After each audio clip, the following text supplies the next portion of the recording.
Numeracy is everywhere these days.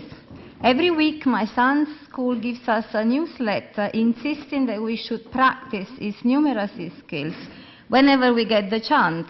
He should count ducks at the park and do sums with his food. In the name of early years numeracy, you can now buy soft toys shaped like this. This is my first product placement. According to the website, number 5 likes lots of cuddles. The present government seems as worried as the last one about adult innumeracy rates, which are commonly quoted in the media as a terrifying 20%. Yes, I have not seen the data myself, but apparently 1 in 5 adults in the UK today is in Numerate. I don't know what criteria have been used for the assessment, but what I do know is that experts are paid to produce maps such as this to explain the phenomenon. This is from the official website of the Department for Business, Innovation and Skills, and it shows you very clearly and simply, I think, what factors affect functional numeracy. I think we could spend a whole seminar on this, but we won't. Surprisingly, if you got a dysfunctional family, your numeracy won't be very good. My current research is devoted to showing that numeracy may have been as ubiquitous in ancient Greek and Roman society as it is today. In the course of the next 3 years, thanks to a very generous grant from the Liverium Trust, I aim to demonstrate that numeracy counted then just as it does now. This is a recent, excellent, actually, review by the National Institute of Adult Continuing Education, which has also been endorsed by Ofsted. So there is a lot of concern about numeracy. But first of all, what do I mean by numeracy? My working definition is that numeracy is the ability to count, calculate, and measure. Like literacy, I conceive it as a spectrum of abilities. It's not a matter of either having it or not, but a matter of degrees. Ancient people with a high or very high level of numeracy might have been able to engage in sophisticated mathematical games, such as this one. People midway along the spectrum could, say, extract a cube root to a certain degree of approximation. Further down the spectrum, less numerate people would have been able to do sums. People in antiquity who had only a basic level of numeracy were perhaps able to recognize the numbers and count up to a certain amount, but not much more. By saying that numeracy, like literacy, should be conceived of as a spectrum, I'm also assuming a continuity of sorts between the very advanced and the very basic levels. Just as someone scratching a few lines of poetry on a wall in Pompeii and Virgil are in a sense engaged in the same sort of thing, I want to explore the possibility that there was a continuity of sorts between Euclid inscribing hexagons in a circle in the Elements and the craftsman working out how many panels could fit into a mosaic floor, such as this one, to give you just an example. In other words, I'm reluctant to drive a wedge between so-called the practical and theoretical, pure and applied low-level and high-level mathematics. Of course, I may have to change my mind on this. It wouldn't be the first time. This is most definitely work in progress. I've just begun my exploration of ancient numeracy. Both my definitions and my assumptions are temporary scaffolding. I certainly don't expect to reach the end of my project with the same ideas that I started with. So at this point, maybe some of you are thinking, good luck with finding anything. What about the evidence? What sources do we have? Lack of evidence, as Sonia has already pointed out, is the constant complaint of the classicists or anyone who works on anything early. When it comes to Greece and Rome, we're not as lucky as the scholars working on numeracy in other ancient societies.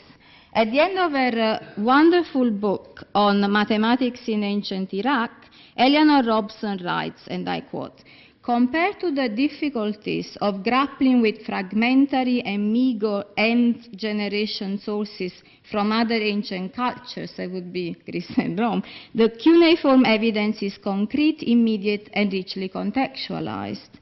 This opens a unique window onto the material, social, and intellectual world of the mathematics of ancient Iraq that historians of other ancient cultures would be asked can only dream of, unquote. And yes, we do dream. Exploring the subject of numeracy in ancient Greece and Rome is definitely a challenge. We need to cast our net as wide as possible. So I'll take you through a survey of the sources that we should look at. First of all, obviously, texts. In line with my assumption of continuity, I think that some of the extant mathematical treatises, while constituting advanced mathematics, can provide evidence for more widespread practices. Measuring and calculating are present in many of these texts. This is a manuscript page from one of the early manuscripts for Ptolemy's Syntaxis, and it shows you a table. Arguably, even the original version had tables that may have been formatted as tables. Perhaps the most obvious example is Hero of Alexandria's Metrica, a treatise written probably around the 1st century AD. The title, Metrica, is a giveaway. Hero's main aim is to measure, not only in the sense of providing what we could call formulae.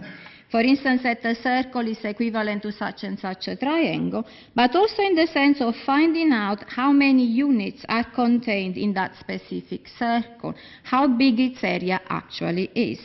Consequently, in the Metrica, not only does Hero prove geometrically and generally, but he also measures numerically and specifically the surfaces and volumes of many objects, both geometrical and real-world ones.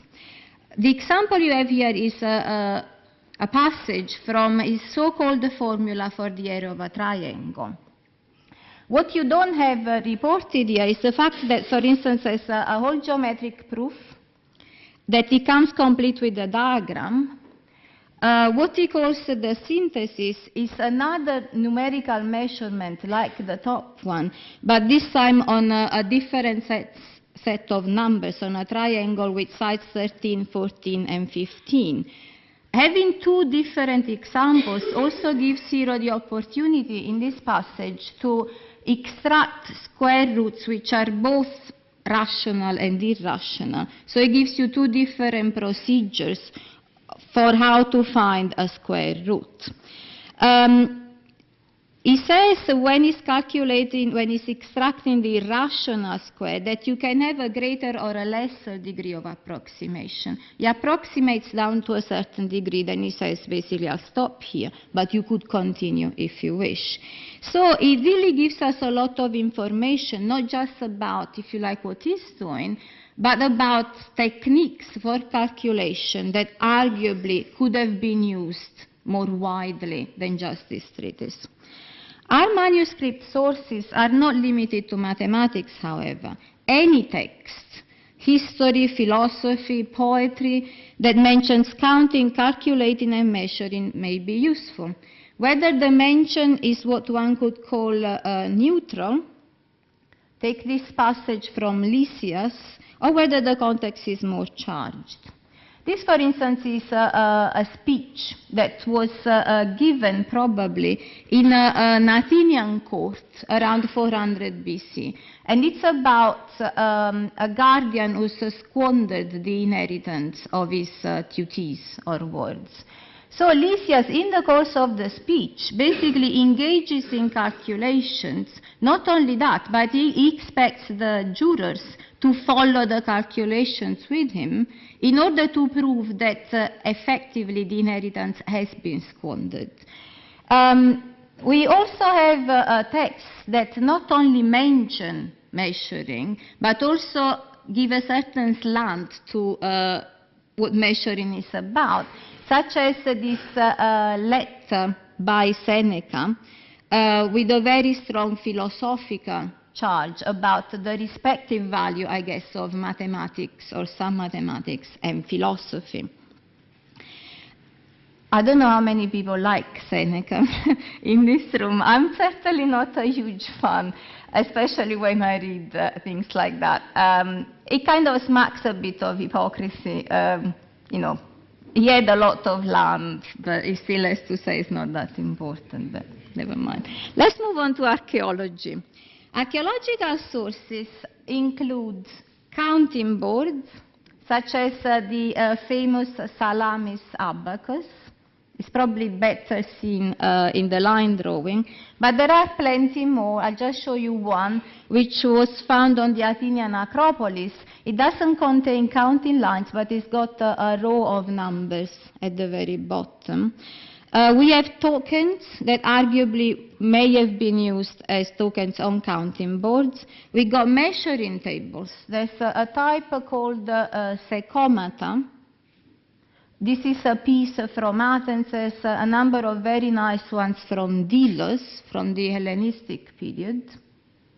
And there are measuring tables from the Roman period, such as the one in Pompeii. You may have seen this one if you've been to Pompeii, because it's on display near the marketplace.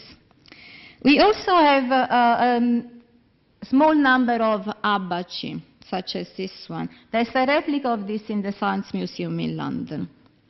On the one hand, evidence is in the physical features of these objects. Scholars have tried, especially in the case of counting boards, to work back from an object's shape to the way in which it may have been designed and used. When possible, archaeologists have also tried to establish typologies, grouping objects on the basis of shared physical features. On the other hand, we know from both archaeology and technology studies that form doesn't uniquely determine function. Many counting boards may have been multifunctional. Think of this one. Indeed, we could push this to an extreme and say that practically any surface could serve the functions of a counting board. While that makes it very difficult to retrieve these objects from the archaeological record, it also throws interesting light on how pervasive and quotidian they may have been. As well as looking at types, when possible, we should also look at the biographies of individual objects. Take the mensa ponderaria, the measuring table from Pompeii. This is a different angle. I don't know if you can notice near the holes, the kind of vat holes there, that there are scraping, there's signs of something having been scraped off. We now know that what has been scraped off was Oscan writing. So Oscan was the language used in epigraphy in Pompeii before Latin started being used extensively. Probably the erasure of the Oscan happened when Pompeii lost the social war against Rome in 89 BC, after a rather violent siege. It was refounded as a Roman colony, as one of the things that the Romans did in refounding Pompeii from an Oscan to a properly Latin city was eliminating the Oscan writing and putting a nice Latin inscription. Today we know quite a lot about the role that Latin letters and language played in the relationship between Rome and their subjects. But what was the role played by numeracy? Were the former barbarians Romanized also through units of measurement? Or take the abacus from Aosta. It has a rather special context. It was found in a tomb. Why was this abacus in a tomb, along with other grave goods, including writing implements? We know that in general grave goods were indicators of status, but they were also meant to have a connection with the deceased, their activities and preferences when still alive, what in short constituted their identity. Was the person in the grave in Aosta a calculator by profession? Whose decision was it to bury the abacus with him? Questions are open. I hope to eventually address them in my research. But let's move on to the next type of source, obviously papyri. I'll only skim the surface of the vast ocean of papyrological material out there. It also includes ostraca, pottery sherds, and other writing materials such as bark. This is an account from Vindolanda. Many of these documents of the papyri accounts, this is a papyrus now at Duke with an account for beer, It's 4th century BC. A significant number of papyri or tablets also have calculation tables or simple geometry, which must have been used for teaching. This tablet is a bit late for my period. It's from Egypt, wax tablets now in the Louvre, and it's 5th or even 6th century AD. There are earlier ones, but this photograph was better, so just to give you an idea of what we have. On the one hand, this evidence must be looked at collectively in order both to establish types. For instance, with the accounts on papyrus, can we identify different formats? We also need to gather those documents whose provenance can be established into assemblages. There are also, again, however, unique and intriguing cases. My attention was drawn to this vase from Clunia, near Burgos in Spain, possibly 1st century AD, by Professor Joaquin Gomez Pantoja, so thank you. And it has a diagram with possibly land measurement.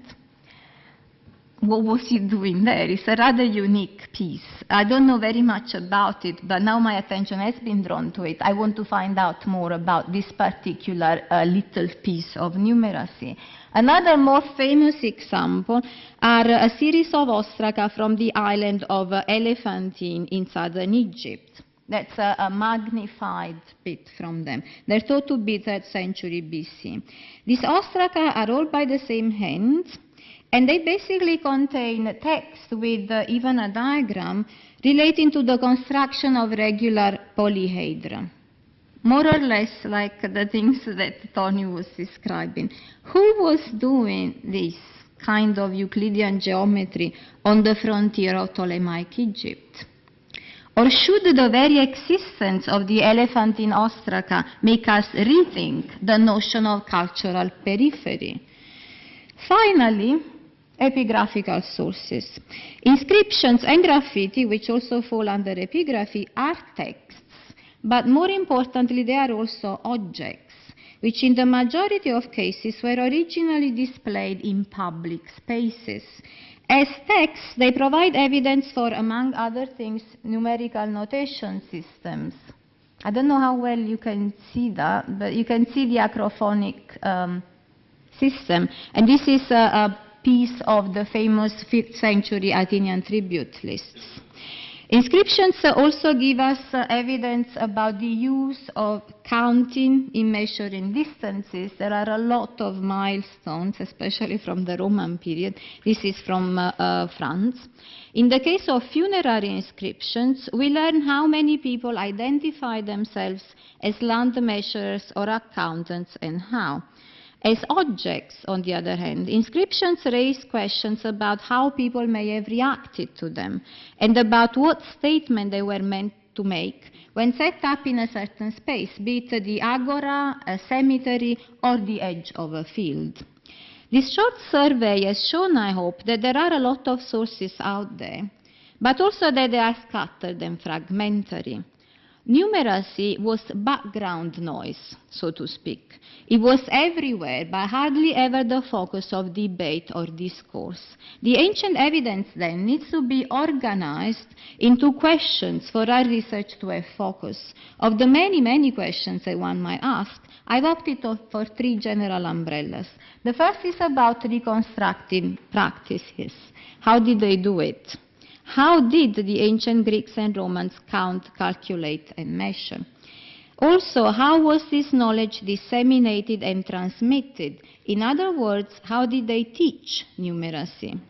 The recent surge of interest in classics, in ancient literary education, has not been matched by studies of ancient mathematical education, even though the sources that can be classified as textbooks tend to contain material relative to the early stages both of literacy and numeracy. Probably rote learning and repetition were common. We can be pretty sure that no soft toys were involved. In the way of actual techniques, we know that they had the finger counting. That's really difficult to reconstruct. It tends to be reconstructed on the basis of later evidence. such as medieval illustrations, or of cross-cultural comparisons. And I'm going to show you a video from YouTube, if it works, which shows Maasai finger counting. One, Ile, Navshana, Isit, Naudo, Tomon, Tomonobo, Tomonari, Tomonoguni, Tomononwan, Tomonoimit, Tomonoile, Tomononavshana, Tomonoisit, Tomononaudo. Take it down. There's actually more than one example. I had to check around to see if this wasn't kind of made up, but there's at least two similar videos, and it's fantastic because you can count up to 20 on one hand, and you can see that there's a base 10 because the numbers from 11 to 20 are similar, but there's a slight different element in the hand.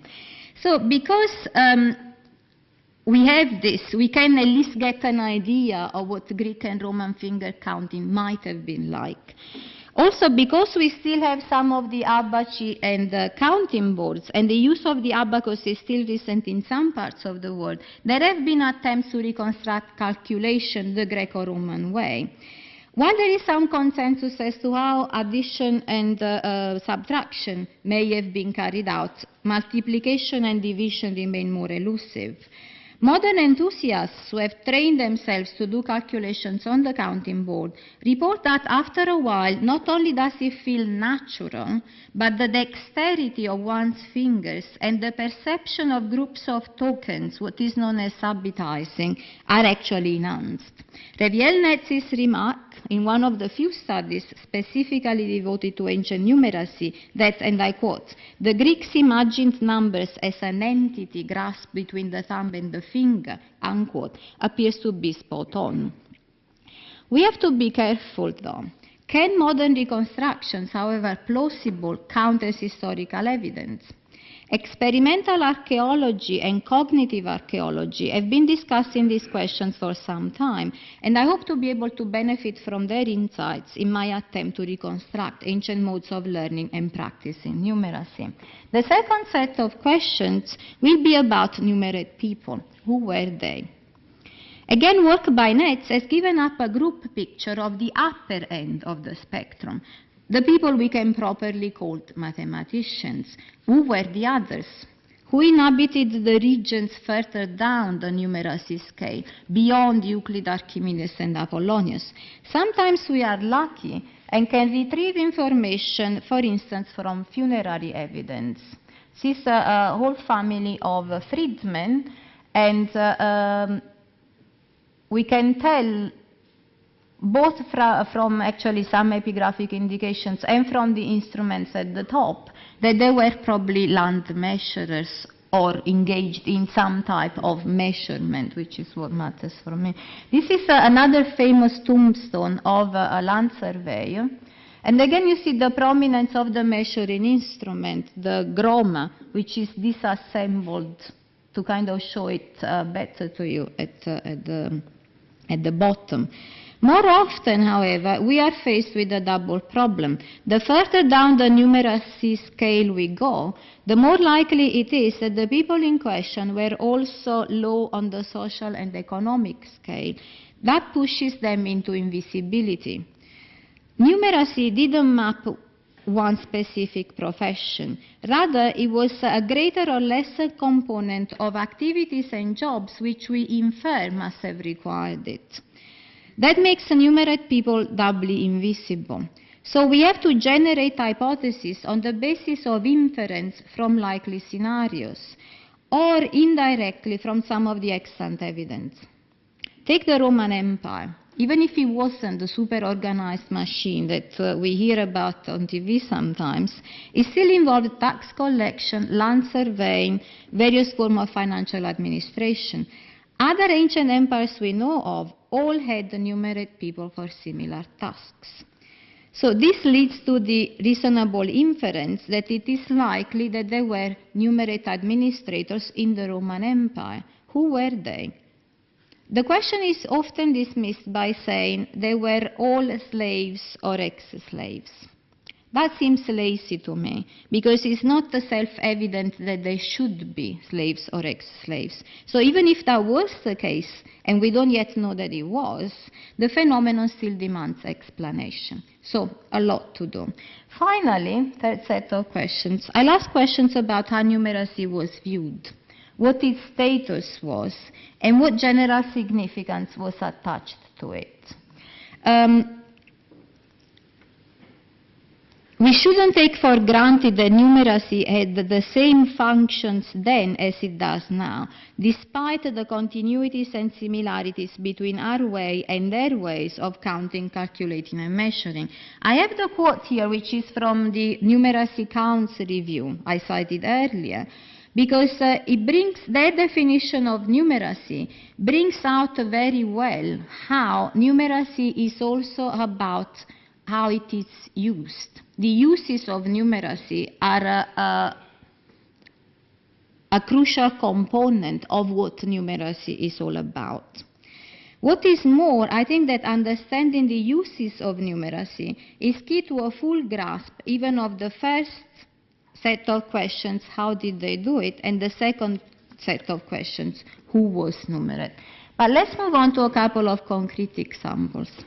I see these as exploratory shafts, a bit like oil prospecting, so apologies for the falling image there. It's a bit like being an archaeologist, maybe. You sink a shaft, you see if you actually come up with anything. So those are kind of case studies that I've been engaged with while trying then to also draw the big picture. The first shaft I have sunk has to do with Cicero, perhaps the best known Roman writer. What is less known, perhaps, about Cicero is that he mentions accounts a lot. Accounts play a huge part in some of Cicero's most famous orations. For instance, the one in favor of the actor Quintus Roscius, or particularly the orations directed against Verres. Verres was the former governor of Sicily, and he had been charged with embezzlement by the people of Sicily, who had Cicero as their advocate in 70 BC. Cicero won the case. And we have a number of orations that he wrote for the occasion. In these orations, not only does Cicero dredge up Verres' accounts from the very beginning of his career, he also insists again and again that while in Sicily on a fact-finding mission, he, Cicero, painstakingly went through every single account relative to Verres that he could lay his hands on, and that he found examples of overblown, suspicious, and downright falsified accounts.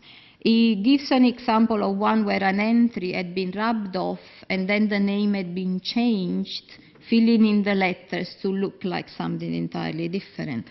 Cicero explicitly equates good men with properly kept accounts and Verres' overall dishonesty and immorality with the fact that he wasn't a diligent accountant.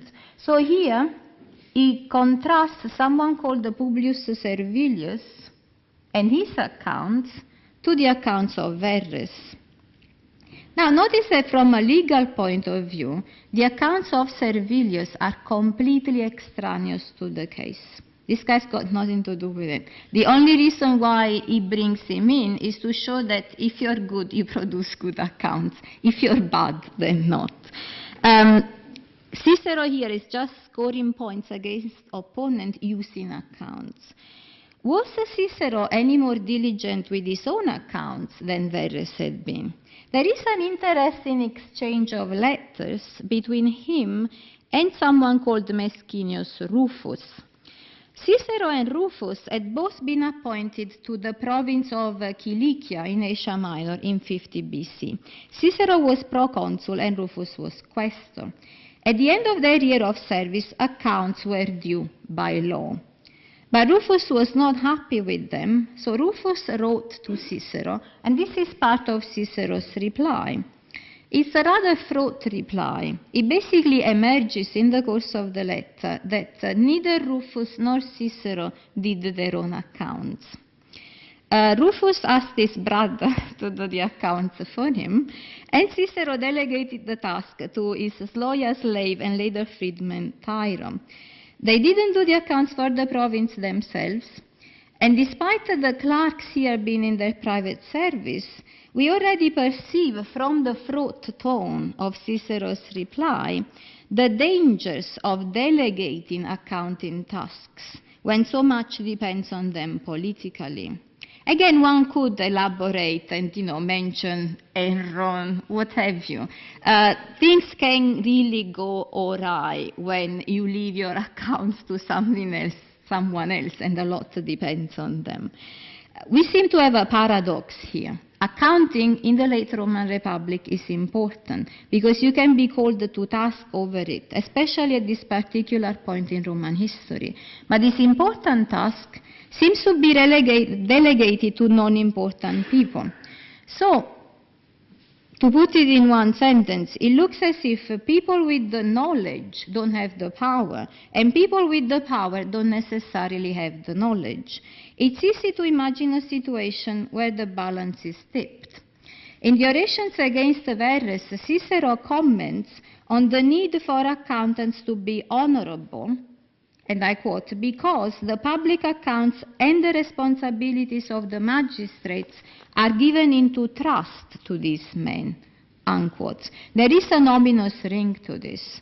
Plutarch tells us in his life of Cato the Younger that when Cato became quaestor, he found the public treasury completely dominated by the clerks, who took advantage of the lack of expertise and experience of their superiors. Cato being Cato, he went and taught himself accounting skills. So he was able to show the accountants who was boss. Overall, however, public accountants, which is one of the meanings of scriba, at least in this period, seem to have been perceived as social climbers of dubious morality, who needed to be kept under control. And this not just in the late Roman Republic. This is a painting by Alma Tadema of a Roman scribe, and it does look a bit shifty. So it's kind of the image of the scribe that you also find in Cicero. Cicero noticed that accountants / scribes tended to stick together as a category. Instead of engaging simply in the traditional bonds of patronage, which were vertical, these people formed lateral bonds with each other. In another speech, Pro Murena, Cicero exclaims, and I quote, "You take down one accountant, you make an enemy of the whole category," unquote. The power-knowledge paradox I have outlined is a nodal point for representations and uses of numeracy. The point of view of people like Cicero is easy enough to reconstruct because it dominates the textual record. What we don't have yet is the point of view of the scribae. They haven't left letters or speeches behind, but sometimes they leave funerary monuments. This is a rather large and visible inscription with an epitaph of one of the scribae, a freedman called Caius Alius Niger, from Rome, early Augustan. He may have been an ex-slave, but look at how imposing the epitaph is. His name is in big letters. He lists everything that he has done. And at the bottom there, he has nicely formatted, if I can say so, a list of his own ex-slaves. So he's someone who definitely went high up in the world and was not ashamed to advertise, if you like, the profession that probably got him there. I want to look at funerary monuments such as this. There's around 40 of them, because I think they can be quite eloquent, if in different ways, from Cicero, and they deserve their own narrative, which I hope to write. Let's move on to the second case study. The second case study deals with Athenian account inscriptions from the 5th and 4th century BC. There are hundreds of them, from auction lists to records of expenditure on building temples to tribute lists. I've shown you a bit of the Athenian tribute list before. This is what the whole Lapus Primus, the main stele, looks like. Athenian inscriptions have been used to study literacy. On the one hand, scholars have argued that the existence of so much writing displayed in public must point to relatively high literacy rates. On the other hand, scholars have also argued that inscriptions may have been there to be seen rather than actually read. I guess this comes out especially strongly if you look at, say, the tribute lists. The letters are quite small. Presumably they didn't have step ladders quite like that in Athens in the 5th century BC. So some scholars are saying, okay, they were displayed in public, but were they actually meant to be read? Could you actually read the top of that stele? Probably not. So maybe they had a symbolic rather than an actual informative value. Analogously, I think, we could use Athenian account inscriptions to study numeracy rates. On the one hand, one could argue that the existence of so many numbers displayed in public must point to relatively high numeracy rates. On the other hand, one could also argue that account inscriptions were not always legible. Perhaps they were there to be seen rather than actually read for their numerical content. The question is still open, but one factor which I think is relevant in resolving it is the formatting of account inscriptions. The numbers are not always organized in the same way. Sometimes they are arranged in columns. This is the stone, but I also give you the transcription. They're separate from the rest of the text. Sometimes the numbers are written in the body of the text, interspersed, as it were. So I call this type of formatting interspersed and the other one tabular. The question then is, why choose one formatting rather than another? If you have to write an inscription with numbers in it, this is, I think, the cost of, now this is a tribute list. Why write it like this rather than like that? It has to be a choice. What is that choice based on? It would seem obvious that it's easier to read the numbers in this type of formatting because they stand out. So it would seem obvious that tabular formatting makes it easier to read the numbers, whereas this type of formatting is less focused on actually conveying the numerical information. To cut a long story short, I've charted the two types of formatting across the 5th and 4th century BC, looking for patterns. As you can see from the graph, the dates are at the bottom. I've divided into completely arbitrary group of 20 years. Interspersed formatting is dominant throughout. We have to keep in mind that the figures are skewed by the fact that the inventories of the treasury of the goddess Athena are always in interspersed format, and a lot of them have survived. But let's say that the interspersed formatting seems to be the default setting. Then we really need to try and explain why in the 5th century we find inscriptions in tabular format at all. To put it in a nutshell, we have a kind of a little explosion of account inscriptions where the numbers are more easily readable at a certain time. I think this has to do with democracy. Athenian democracy had inbuilt mechanisms of accountability. At the end of their term, which often only lasted 1 year, officers had to render accounts publicly and could be challenged by any citizen.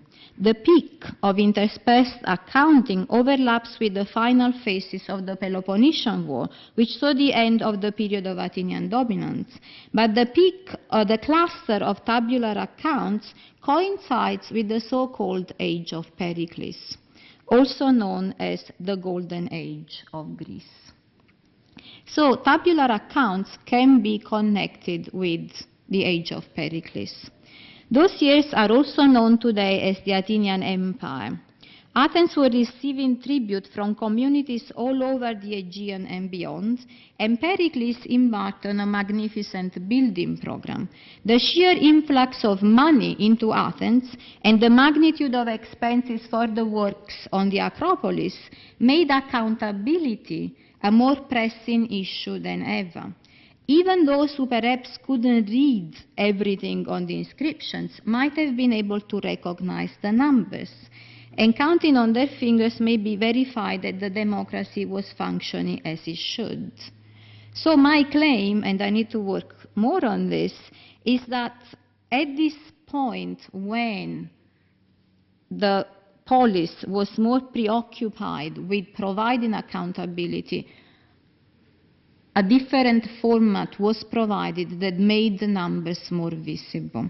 Perhaps this is the background then to this inscription here, which is a piece of the final accounts for the gold and ivory statue of Athena, crafted by Phidias, the friend of Pericles. We know that there was debate in Athens at the time about where the money was going, whether Phidias was getting the commission just because he was the friend of Pericles. So I think it's nice, and I think definitely related to that this is perhaps the most tabular we have. The numbers are twice the size as the letters. They really go in your face. So in conclusion, I think it is important to ask how, who, and why with regard to ancient numeracy. We shouldn't take anything, least of all the alleged silence of the sources, for granted. It may not be a coincidence that we know so little about numeracy, or that we come across negative portrayals of numerate professionals. It's not self-explanatory. It is nothing intrinsic to a certain type of mathematical knowledge. Even discussions of low adult numeracy today don't implicate the actual difficulty of learning numbers, but rather the general aura surrounding this particular knowledge area. There is an ingrained asymmetry of status between literacy and numeracy, in line with which it is okay for people even today to be ashamed of not being able to read, but declare that they are no good at maths unproblematically. In the words of the Numeracy Counts Review, people wear their poor numeracy cheerfully, almost as a badge of honor. Equally, administrators like Cicero are not that ashamed of saying, I'm not really an expert, even if they got the finances of a whole province in their hands. On the other hand, administrators like Cato or Frontinus stand out as exceptional because they want to engage with the technical part of their job, figures and all. Why? Why is your average ancient elite person more than happy not to have a numeracy matching their literacy? I don't have an answer to that, but I'm on my way to try and find out. Hopefully what I dig up will have some relevance, not just for understanding numeracy in antiquity, but who knows, even for getting a better grasp of how we learn and use counting, calculating, and measuring today. Thank you.